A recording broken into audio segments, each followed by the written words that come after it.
Enam sama 7 itu disebut kambium vaskuler karena dia berada di dalam xilem dan floem. Karena ingat kambium itu ada dua, ada kambium vaskuler, ada satu itu kambium gallus. Ya. Kemudian kambium vaskuler ini terdiri dari dua. Ketika dia berada di antara xilem sama floem disebut kambium fasikuler. Ya, cuma nama ini dari satu. Kemudian ketika berada di dua berkas pemangkut di sini itu yang disebut interfasikuler. Intra berarti antara.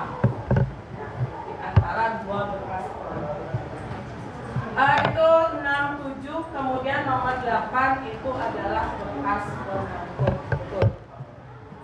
Kemudian batang itu kan dia memiliki percabangan batang, di mana percabangan batang itu juga dibentuk oleh sama seperti cabang dari pada akar. Siapa bentuk cabang akar?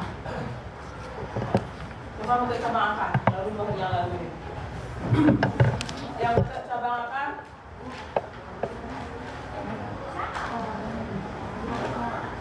Siapa yang bentuk cabang akar atau akar lateral? Jaringan akar. Iya, perisikal. Perisikal. Perisikal itu letaknya di mana? Kalau untuk di batang dikotil. Batang dikotil letak perisikal itu di ini. Letak perisikal itu di sini sebelumnya dari kontek. Ya. Sama seperti pada akar, perisikal itu kan letaknya sebelum dari bekas pengangkut, di dalamnya daripada kontek. Ini letak perisikal.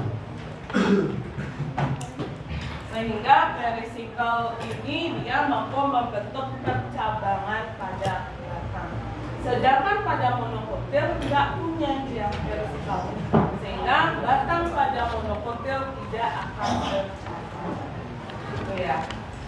Ini perisikal letaknya di luar dari bekas pengangkut. Gitu ya. Bentuk perisikalnya. Sedangkan fungsinya itu sama seperti fungsi pada akar. Gitu ya. Sama. Makanya ketika kalian mempelajari antara jaringan ke organ, kalian fokus jaringan untuk fungsi-fungsinya. Karena di organ ini lebih mengingat kembali fungsi dari masing-masing ini.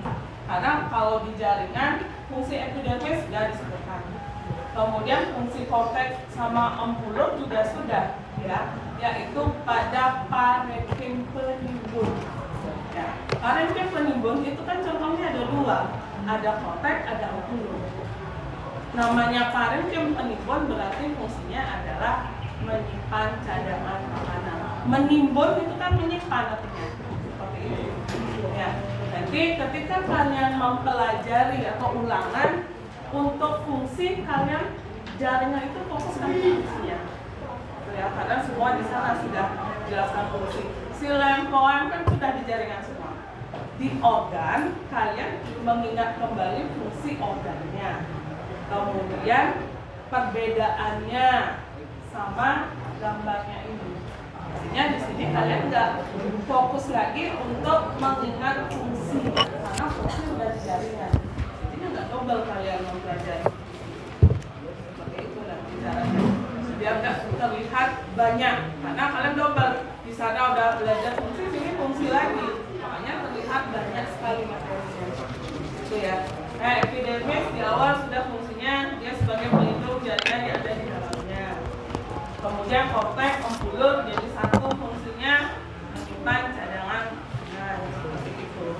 Kemudian floem nyangkut, apa yang nyangkut floem? Hasil. Kalau xilem baru air dan dalam. Kambium, ingat fungsi kambium itu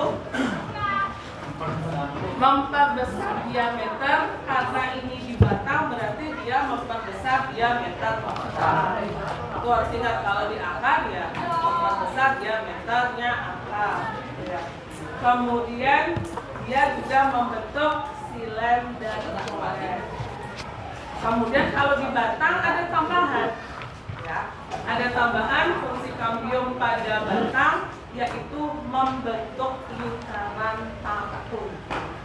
Ya, lingkaran tahun itu adalah garis-garis yang terdapat di batang, itu yang namanya lingkaran tahun. Artinya umur tumbuhan itu bisa dilihat dari lingkaran tahunnya. Semakin banyak lingkarannya, kalau ada lingkaran tahunnya cuma 3, berarti umur tumbuhan dari dikutil itu 3 tahun. Kalau 5, lingkaran di bagian dalamnya 5 tahun. Seperti itu bisa dilihat untuk dikutil. Kemudian perisikal kan fungsinya sama seperti yang di akar, itu yang membentuk percabangan akar. Kalau di sini membentuk percabangan batang. Nambah lagi satu juga, perisikal. Perisikal di batang dikutil sama akar dikutil fungsinya sama, kan 2 ya. Selain dia membentuk cabang akar, untuk di akar dikutil kan dia juga membentuk kambium gambus. Ini juga sama, ya. Membentuk cabang akar perisikal ini, kemudian membentuk kambium gambus. Ya, gambarnya mohon diingat kembali. Kalau anatomi pada batang dikutil, kalian lihat buat buletan ini bebas saja, jumlahnya sebenarnya tidak segini, lebih banyak. Ya, kemudian xilem sama floem pada batang dikutil, kalau nanti kalian lihat di mikroskop itu bentuknya tidak akan sama. Ada yang memang kecil ya, ada yang lebih besar. Itu ya, tapi tetap dia akan berada di bagian ujung. Kemudian kita lihat perbandingan keduanya, anatomi batang dikutil sama batang monokotil. Kita lihat pertama dari letak berkas pengangkut. Ini perbedaan anatominya sekarang. Tadi kan morfologi. Kalau anatomi harus ngiris dulu, harus dilihat dulu di bawah mikroskop baru bisa membedakan. Kita ke anatomi batang perbedaannya. Yang pertama kita lihat letak berkas pengangkut atau letak dari jaringan pengangkutnya. Kalau pada monokotil terantol atau tersebar letaknya. Letak berkas pengangkut pada monokotil terantol atau tersebar? Tersebar. Kalau pada dikutil dia terangkul, dia berada di pinggir. Kalau pada monokotil pinggir ada, nanti keterangkulan tidak. Kemudian nomor 2 kita lihat dari kambium.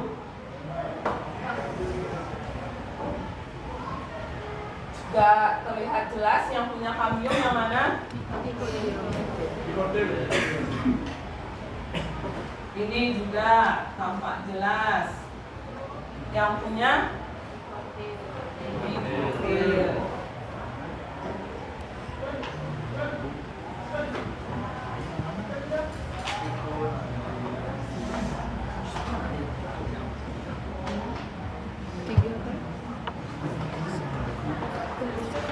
Yang keempat, batas antara korteks sama ampulur. Kalau pada monokotil jelas atau tidak batas korteks yang mana, ampulur yang mana? Monokotil jelas? Iya, tidak. Kalau dikutil baru ya. Kenapa bisa kita sebut seperti itu? Kalau dikutil itu jelas karena di dalamnya kambium pasti itu adalah ampulur. Jelas sekali. Di luarnya itu pasti itu adalah korteks. Makanya dikatakan batas antara korteks sama ompulum jelas. Kalau pada monokotil nggak bisa. Korteks itu sampai mana? Nggak tahu. Ompulum itu yang pasti di tengah-tengah. Itu ya. Intinya adalah ketika masih ada berkas pengangkut untuk di monokotil masih korteks namanya. Ya, pokoknya bagian kosong. Nah, kalau nanti di bawah mikroskop itu nggak kosong tapi memang sel-sel berbulat.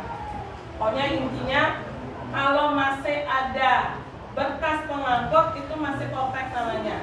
Kalau sudah nggak ada berkas pengangkut baru ompulum namanya. Tuh, makanya dikatakan kita nggak bisa menentukan batas korteks ompulum itu sampai mana. Nanti tergantung dari batang yang kita amati. Kalau batang itu bekas pengangkutnya sedikit, berarti ompulumnya pasti akan lebih luas. Nah, kalau nanti bekas pengangkutnya banyak, ternyata di batang tersebut ompulumnya pasti sedikit. Itu perbedaan anatomi antara batang monokotil sama batang dikotil. Ya, bisa dilihat dari letak berkas pengangkutnya, kambiumnya yang paling jelas kelihatan, perisekal juga jelas kelihatan, kemudian batas antara korteks yang juga. Itu untuk batang ya. Kita lanjut ke organ berikutnya. Setelah batang, daun. Kita ke daun. Ada berkas pengangkut kok. Daun nama ilmiahnya folio.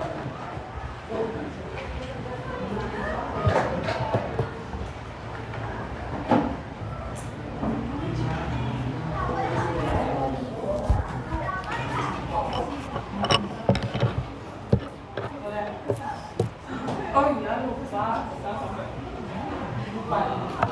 Fungsi daun. Siap-siap sampai 5. Siapa? Sini kan sudah. Fungsi daun.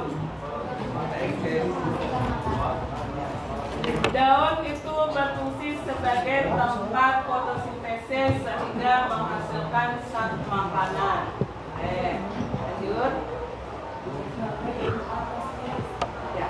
Sebagai tempat respirasi atau sebagai tempat pertukaran udara antara O2 dan CO2 melalui apa respirasinya? Yang tidak kita lihat di bawah mikroskop ketika kita lihat sel, iya, stomata. Ya, respirasinya itu melalui stomata kita lihat. Sebagai tempat transpirasi atau penguapan air. Iya, sebagai tempat transpirasi atau penguapan air dan gutasi, bahaya dari satu. Ya. Beda transpirasi dan gutasi bukan. Tempat terjadinya proses transpirasi dan juga gutasi, tambah lagi satu. Kedua proses ini adalah sama-sama mengeluarkan air dari tubuh melalui stomata. Bedanya, kalau transpirasi itu merupakan penguapan, air keluar dalam bentuk uap. Uap itu zat apa? Cair, gas? Ya, gas. Uap itu adalah air dalam bentuk gas. Kalau gutasi itu air yang keluar dari stomata itu memang bentuknya adalah air atau zat cair. Itu bedanya, memang air yang keluar atau zat cair. Itu bedanya antara transpirasi dan gutasi. Keduanya sama-sama pengeluaran air. Satu dalam bentuk gas, satu dalam bentuk zat cair. Keduanya ini ingat keluar melalui stomata, sama kayak respirasi juga stomata. Lagi? Tempat tempat penyimpanan cadangan makanan.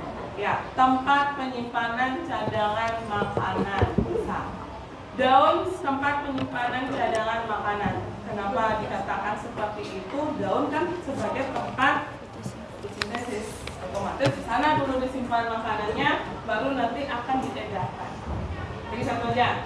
Sebagai alat perkembangbiakan vegetatif. Ya, betul. Sebagai alat perkembangbiakan vegetatif, alami ataupun buatan. Kalau alaminya tunas daun pada tanaman cocok bebek, itu yang paling gampang. Sekarang masih ada tanaman cocok bebek karena sudah jarang dilihat tanaman cocok bebek sekarang. Ya. Paling senang memang kalau ada anak-anaknya yang di sampingnya itu kita sebar, jadi gampang lah.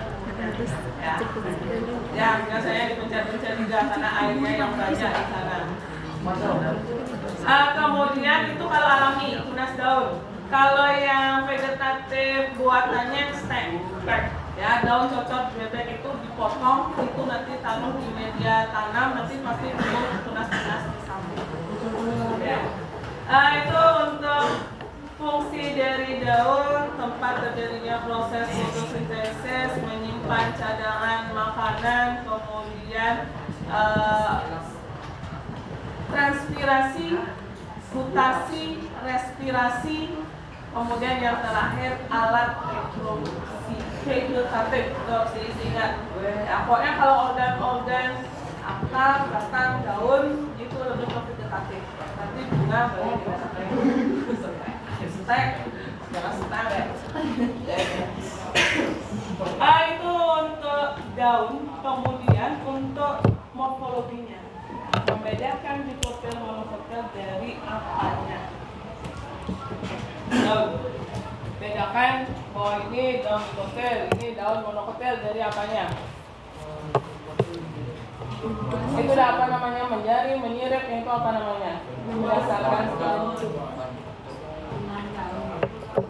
tulang daun. Maksudnya bentuk daun nggak bisa, karena bentuk daun yang misalnya bentuknya bulat itu belum tentu itu hanya melengkung saja, itu juga bisa, itu adalah yang menyirip. Itu tulang daun, ingat ya. Kalau daun membedakan dikotil monokotil hanya bisa pada tulang daunnya. Lebar daun nggak bisa, kemudian pinggiran daun itu juga nggak bisa. Kalau yang ini apa namanya? Iya, sejajar, tulang daun sejajar. Pada dikotil atau monokotil?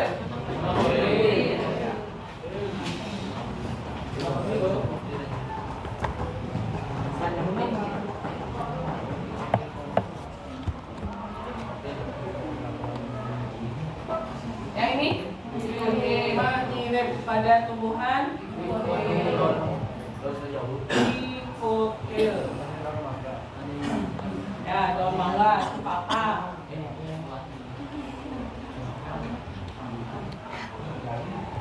Yang ini menjari, ya, menjari. Contohnya daun singkong, pepaya, ganja kan juga dia. Menjari. Apa namanya dikotil monokotil? Ya, dikotil. Ya, lagi satu. Ya, melengkung.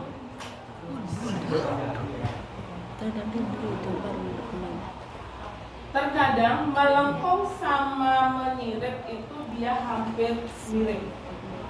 Ya.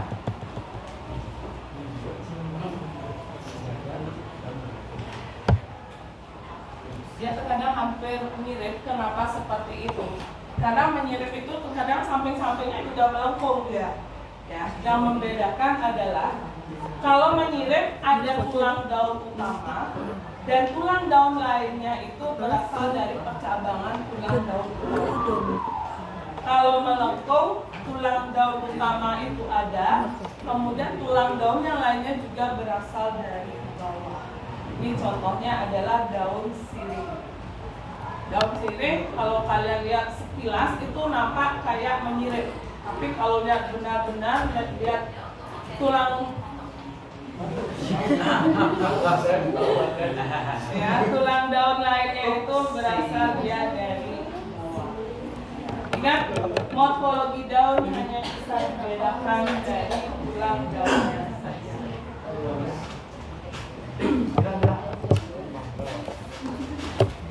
Tadi dari banyak cara.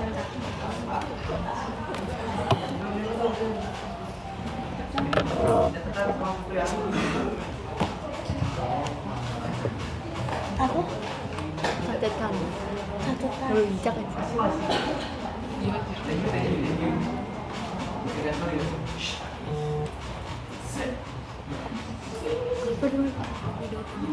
Apa?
Oh, jadi kan ini bisa ya daun apa sih nih? Ini daun dikutil, oh dikutil, daun itu cumbun.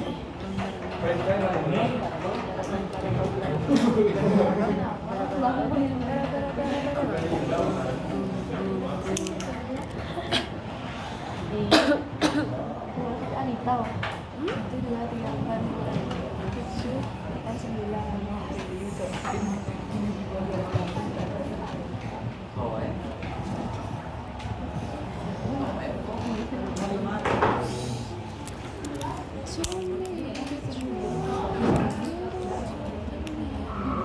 Ada cara batas tuh mata ya?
Kalau di sini nomor 1 ke atas, 2, 3 bulatan semua yang hijau ini, 4 yang ruang kosongnya, yang nomor 5 titik-titik yang ada di dalam nomor 3. Kemudian 6, 7, 8, 9, 10. Ini juga sama, yang nomor 7 itu titik-titik yang ada di nomor 4 atau di nomor 3 itu sama.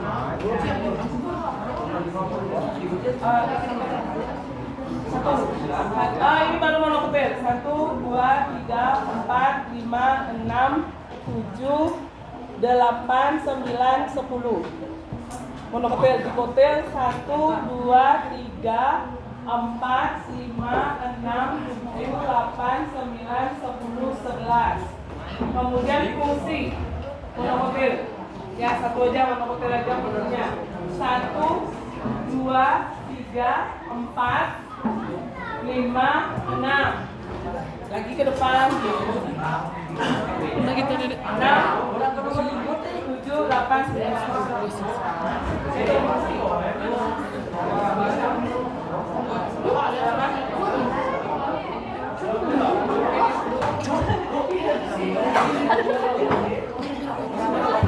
Iya, yang monokotil. Sebenarnya di kotel monokotil daun fungsinya sama.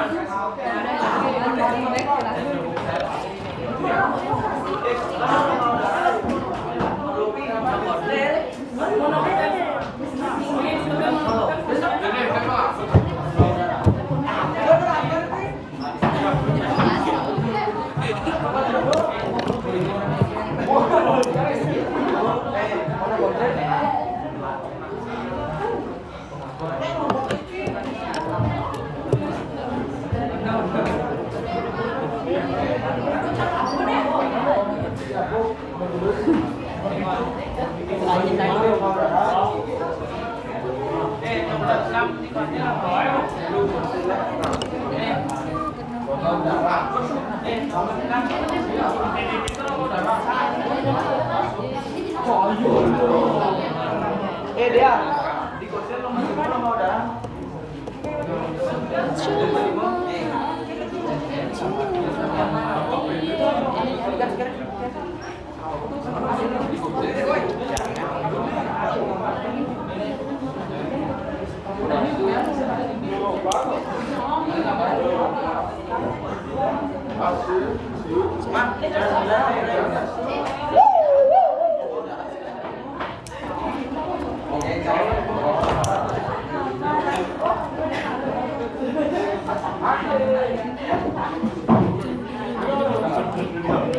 Mana jam yang atur ini?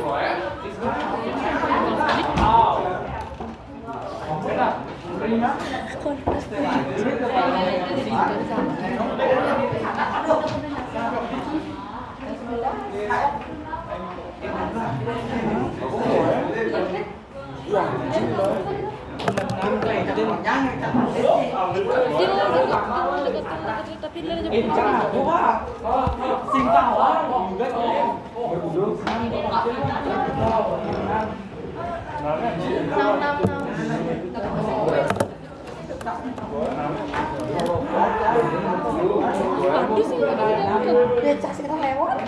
Harusnya mungkin ya.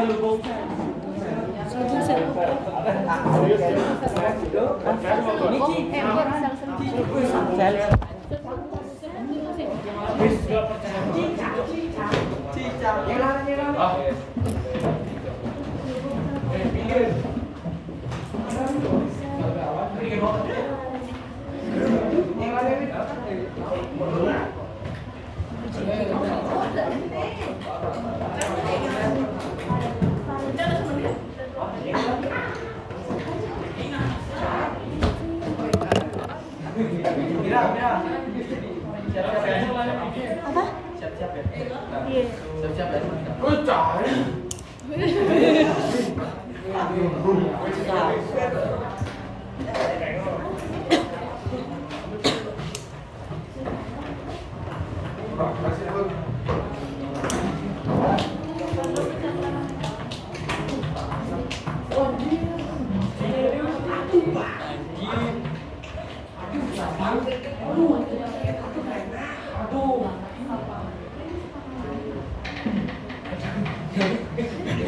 Grabek dari daun mengutip dulu.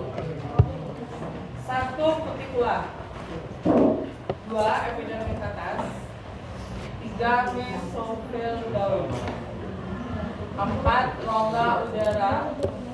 5. Kloroplas. 6. Selubung sel parenkim boleh, atau selendang pembuluh boleh.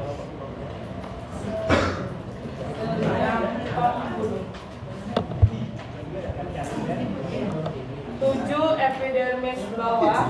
8. Stomata atau stoma bisa. 9. Kloem. 10. Silem. Kemudian berikutnya 1. Kutikula, ini hampir sama. 2. Epidermis atas. 3. Jaringan tiang atau parenkim palisade. Jangan atau dia, parenkimnya dulu baru palisade.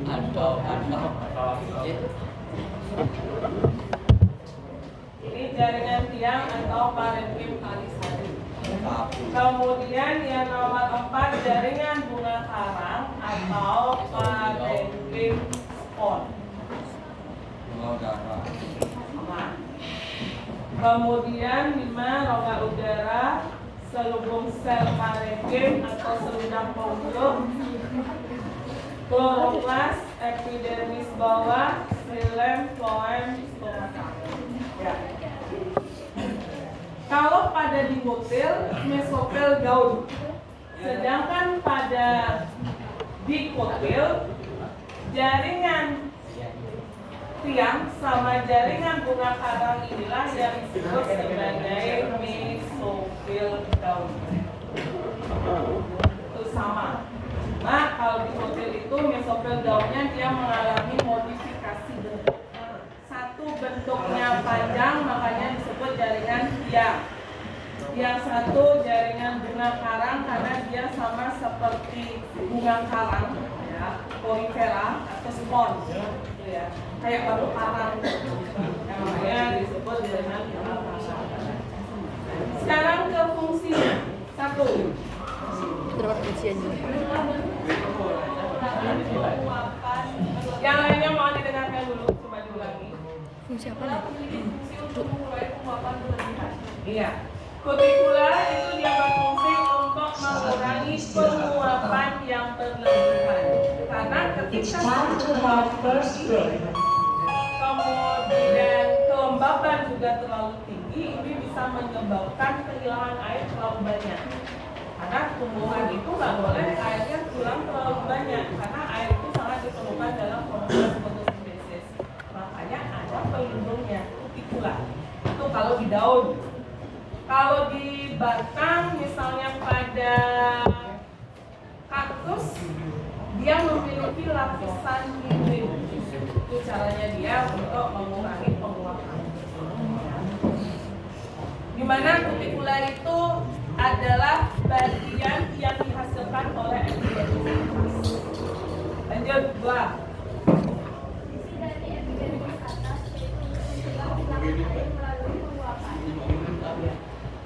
epidermis atas ya, selain berfungsi untuk melindungi kehilangan air, epidermis bawah atas ini kan berfungsi melindungi jaringan yang ada di dalamnya. Pokoknya asal epidermis gampang mengingat itu adalah melindungi jaringan yang ada di dalamnya. Itu aja ingat satu, baik akar, batang, daun, itu aja ingat satu. Kalau epidermis ya, melindungi jaringan yang ada di dalamnya. 3. Mesofil daun itu menyimpan di dalam makanan dan fotosintesis. Iya. Mesofil daun itu berfungsi 3 sebenarnya, kurang lagi 1. Pertama, tempat fotosintesis. Yang kedua, menyimpan cadangan makanan. Karena di sini kan tempat fotosintesis, akhirnya kan makanannya disimpan di sini dulu. Kemudian yang ketiga itu menyimpan air. Ya. Mesofil daun fungsinya 3, menyimpan cadangan makanan, tempat fotosintesis, dan menyimpan air.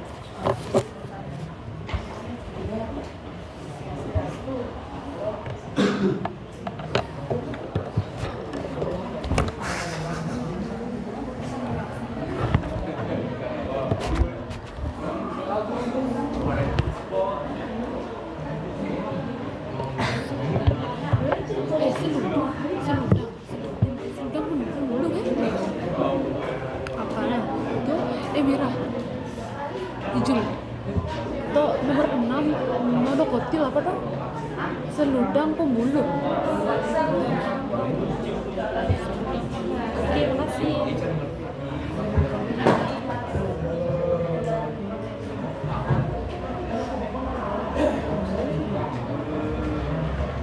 Kemudian tadi mesofil daun 3 fungsinya, tempat fotosintesis, menyimpan cadangan makanan, menyimpan air.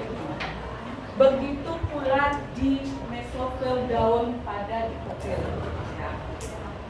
Tapi di sini jaringan tiang ini dia mengkhusus, ya. Dia hanya untuk tempat terjadinya fotosintesis dan menyimpan cadangan makanan aja. Kalau pada jaringan bunga karang baru 3 itu, fotosintesis, menyimpan cadangan makanan, sama menyimpan air. Itu ya, kalau yang di jaringan bunga karang. Kalau yang di jaringan tiang cuma fotosintesis dan menyimpan cadangan makanan. Karena dia di sana melakukan proses fotosintesis dan otomatis dia langsung naruh makanan di sana. Itu ya. Yang ini baru tambahannya lagi 1 menyimpan. Tuh. Lanjut 4. Fungsi rongga udara yaitu pertukaran O2 dan CO2 dan juga tempat pertukaran udara. Iya.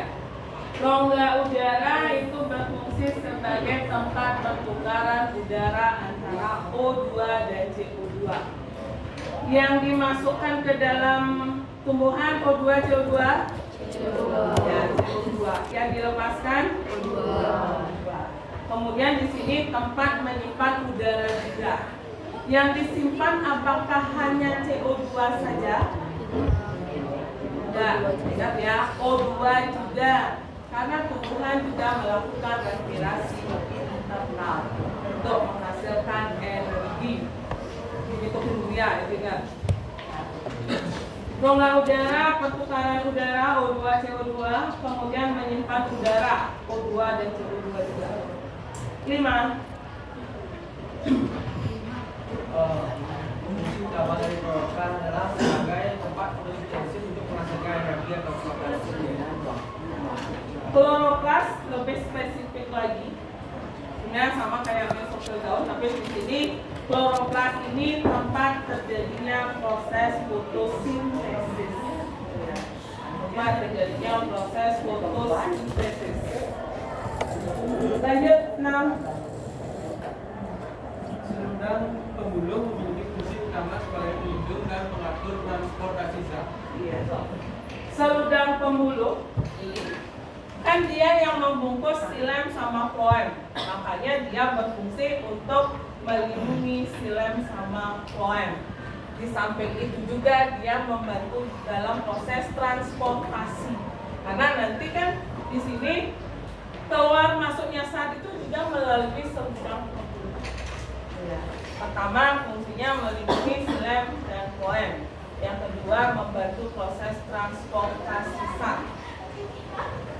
Lanjut 7.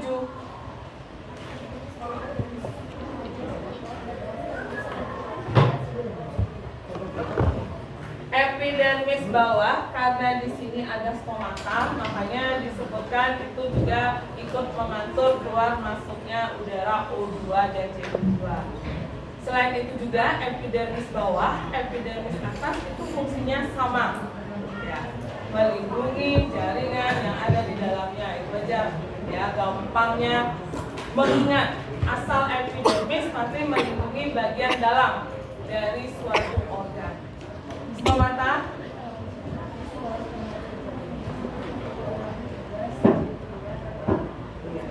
stomata seperti fungsi daun tadi yang dilalui stomata. Pertama, proses pertukaran udara atau respirasi, tempat terjadinya transpirasi, tempat terjadinya mutasi, itu yang dilalui oleh stomata. Pertukaran udara atau respirasi, transpirasi, mutasi. 9. Iya, mengangkut hasil fotosintesis. 10. Iya, mengangkut air dan mineral terlarut ke seluruh bagian tubuhan. Ini poin sama silem yang paling sering disebutkan. Jangan sampai salah nanti silem sama poin.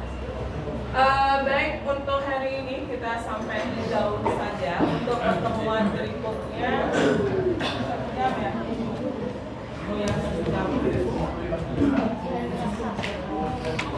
Mudah-mudahan Selasa kita sudah bisa selesai untuk bunga sama buah.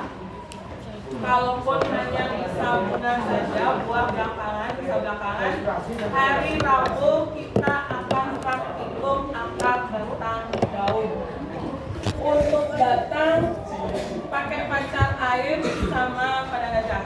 Pokoknya batang pacar air di mana nyarinya tanyakan pada kelas yang sudah praktikum A, B, E sama K. Kalau pada gajah gampang nyarinya, ya. Kalau pada gajah itu nanti jangan ngambil yang terlalu keras, tidak bisa ngiris. Jangan terlalu besar juga, yang kecil aja. Pacar air juga sama nanti. Kalau akar sama daun itu pakai preparat jadi yang sudah ada, kalian tinggal mengamati aja langsung. Kalian nyari batangnya saja nanti. Kelompoknya mana Bu? Kelompoknya masih sama seperti yang tadi. Dadah.